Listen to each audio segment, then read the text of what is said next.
All right, so I just wanted to make a quick video about the endocrine glands. I'm basing this off of figure 45.8 in the book, okay?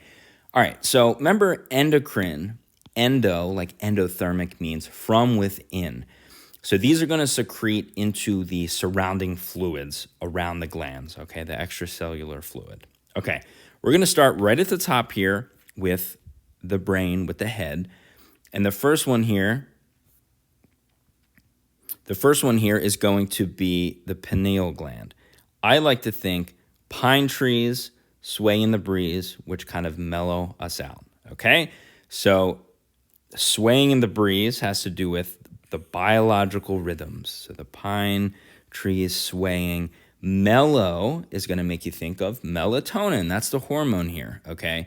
And that's going to have to do with the regulation of biological rhythms. Okay. Moving right along, this is the big one here. So the hypothalamus, which you can see here, is directly related to the pituitary gland. The pituitary gland has two parts, the posterior and the anterior, okay?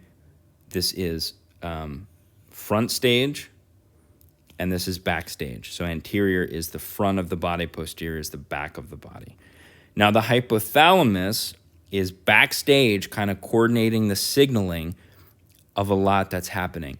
And it's backstage, so it is directly related. It's actually an extension of the hypothalamus. So just think hypothalamus, backstage, posterior, okay?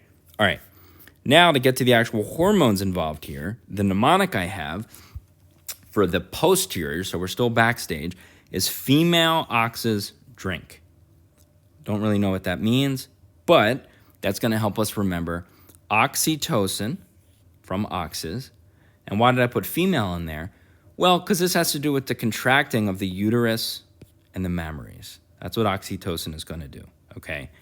Drink is going to make us think of that anti-diuretic hormone, which is going to retain water. That's the thing when you drink alcohol, that's why you pee so much, because it's going to inhibit that ADH, that anti-diuretic hormone, okay? So this is all backstage. Now, the hypothalamus actually makes oxytocin and ADH, which are then secreted by the posterior pituitary gland, okay? So that's what that looks like. All right, now the anterior, so this is front stage, and you'll understand why I'm using this stage mnemonic in a second. There's a lot going on here, all right? All of these hormones you see here are involved in the anterior pituitary. So this is the mnemonic I have. The flute, lute, theater act professionally, and they want to grow so that they can eventually perform in Milan, Italy. Okay, so I want you to really visualize this. You're now a part of this theater company, okay? They love music. They play flutes. They play lutes. If you don't know, it's like a little guitar. And let me kind of walk you through my madness here. Okay, so we're going to start right off with these musical instruments, the flute and the lute. And again, this is all the anterior pituitary. So this FL of flute will make you think of follicle stimulating hormone. Lute, it's right in the word there. It's a luteinizing hormone. What are these going to do? Well, what does music do? Music's all about romance. And what's the ultimate goal there? It's going to stimulate the ovaries and the testes, okay? So both of these do this. The luteinizing hormone and the follicle stimulating hormone, FSH and LH, are going to stimulate the ovaries and the testes. All right, perfect. Let's keep going. All right, so this flute lute theater company, TH, right in theater, that's going to secrete, or that's signifying the thyroid stimulating hormone. It's exactly in the name. It just stimulates the thyroid gland. Okay. Now, this theater group acts, again, right in the mnemonic. This is the adrenal cortex. What's the T part? I'm sorry. It stimulates the adrenal cortex. The full name, which I don't think we have to know, you could see on the left, is the adrenocorticotropic hormone. So just know ACTH, it stimulates the adrenal cortex. We'll figure out what the adrenal cortex is in a minute. Okay, so the flute lute theater acts professionally. Again, this is prolactin. The definition of this hormone is right in the word, prolact. So think of milk. This stimulates the growth of the mammary glands and milk synthesis, okay? So don't confuse that with oxytocin, which is the contraction of the mammaries, okay? All right, so flute lute theater acts professionally. Well, why are they doing all this? And you could see my little picture of a stage here. So again, I'm visualizing this. We are right on front stage, the anterior pituitary. Backstage here is the posterior pituitary with the hypothalamus. Okay, so they're doing all this acting because they want to grow. So that's the next one. It's the growth hormone, which again is right in the name. It's just going to stimulate growth and metabolic functions, okay? The final thing, flute lute theater acts professionally because they want to grow and they want to perform in Milan, okay? It's a very colorful countryside, I guess. I don't know, I've never been there.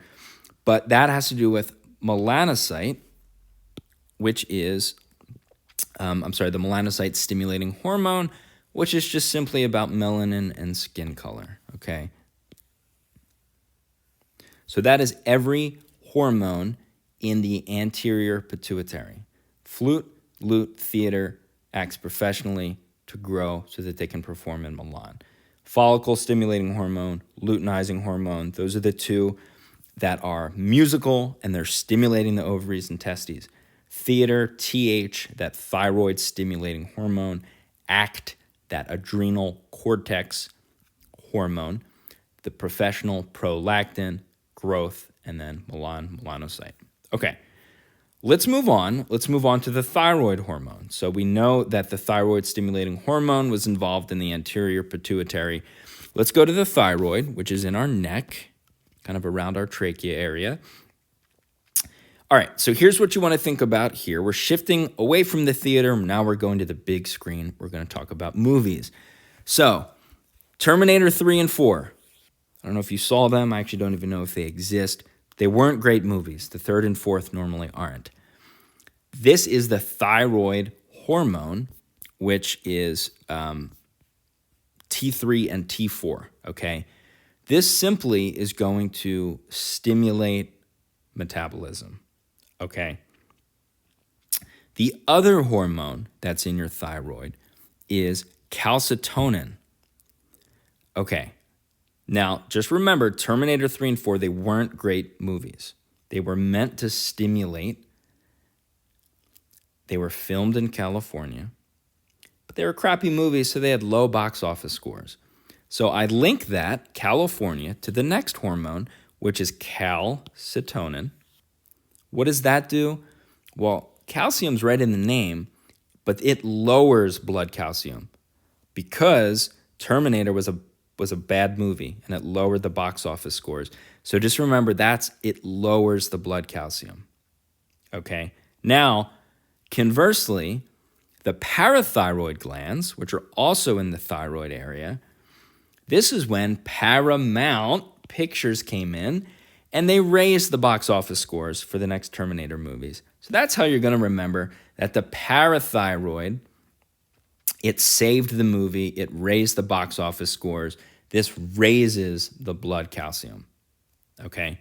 So that's the interplay between the thyroid and the parathyroid, okay? And that's the actual hormone is just the parathyroid hormone. It's called the PTH.